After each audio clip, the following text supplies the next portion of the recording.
Alors aujourd'hui on se retrouve pour un tutoriel Luminar AI et nous allons post-traiter une photo de vacances.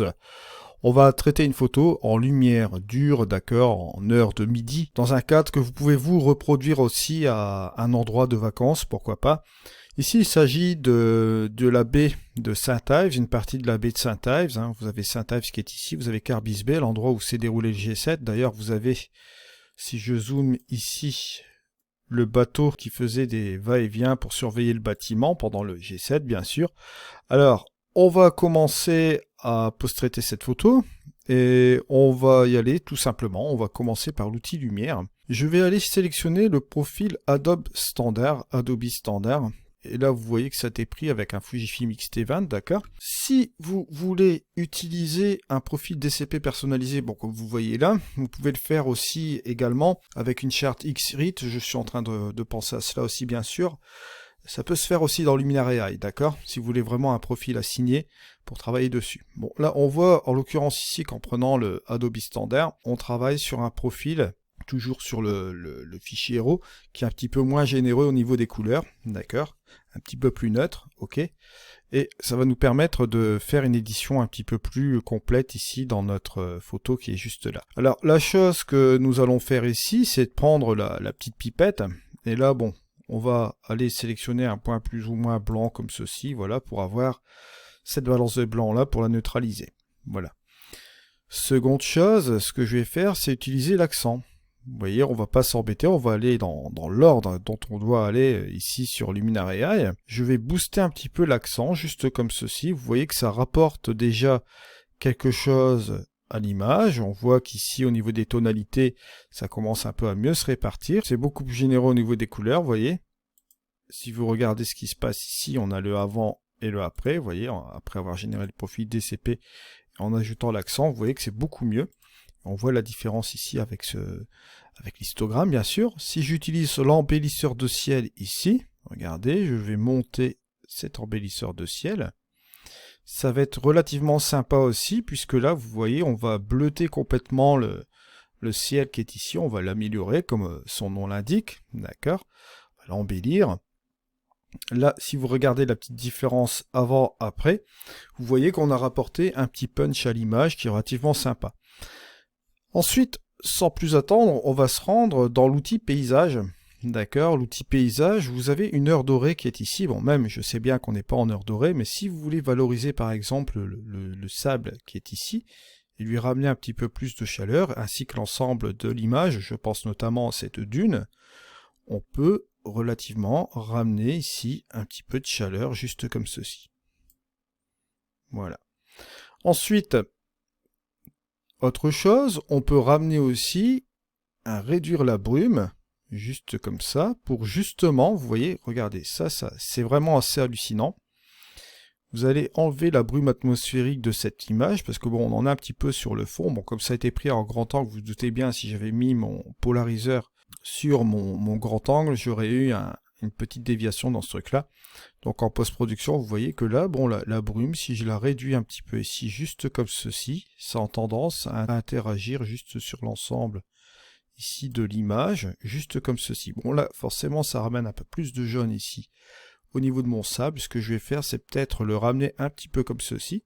Vous voyez, juste comme ça. Regardez la petite différence avec l'outil paysage, avant, après. Ça ramène quelque chose de pas mal du tout. À vous de gérer l'outil heure dorée, si vous souhaitez en amener un petit peu moins, parce que là forcément avec l'outil brume, ça va avoir aussi tendance à avoir une incidence sur le reste des couleurs, donc lorsque vous allez interagir avec votre curseur d'heure dorée, il va sans dire que si vous boostez ici, bon là ça va partir un petit peu trop dans...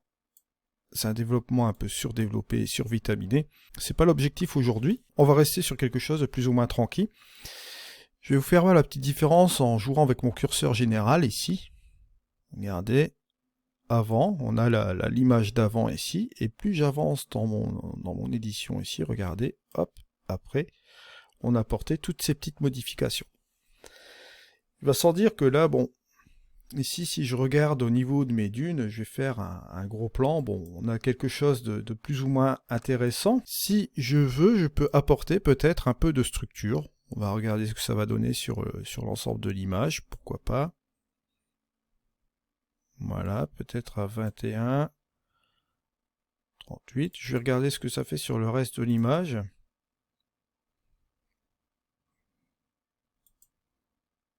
Voilà, on a ici le avant-après. Je trouve que ça fait quand même un peu trop, donc je vais revenir quand même un petit peu en arrière. Voilà. À 16. Et je vais terminer avec les détails. Détails pour amener justement un petit peu de netteté au niveau de l'image. Là, je vais zoomer complètement ici. Je vais regarder ce que ça donne avec le curseur plus net, parce que ce curseur plus net, c'est celui qui va me ramener un petit peu plus de netteté sur l'ensemble de l'image, bien sûr. Après, je peux mitiger avec ces trois curseurs qui sont là, entre les détails fins, les détails moyens et les détails grossiers, pour anticiper chaque zone ici dans l'image. Mais là, en l'occurrence, c'est juste pour me donner un petit coup de boost au niveau de l'image, vraiment léger, puisque bon, si je zoome ici, je fais le avant et le après. On voit très bien qu'on n'a pas vraiment besoin de ramener un peu trop de détails au niveau du fichier. Ce que je vais faire, c'est peut-être le ramener en 13, 10. Ouais. Voilà, quelque chose comme ça. Vraiment léger. Juste comme ceci. Alors, après, c'est au goût. Là, bien sûr, j'ai une grosse partie de ciel bleu ici. Si je veux le contraindre de mettre ceci en 16 neuvième pour accentuer un petit peu l'effet de spirale que j'ai fait ici, pourquoi pas. Bon, je vais revenir ici en 16 neuvième. Je vais ramener cela comme ceci, voilà, pourquoi pas. Et on va complètement couper l'image un peu juste comme ceci.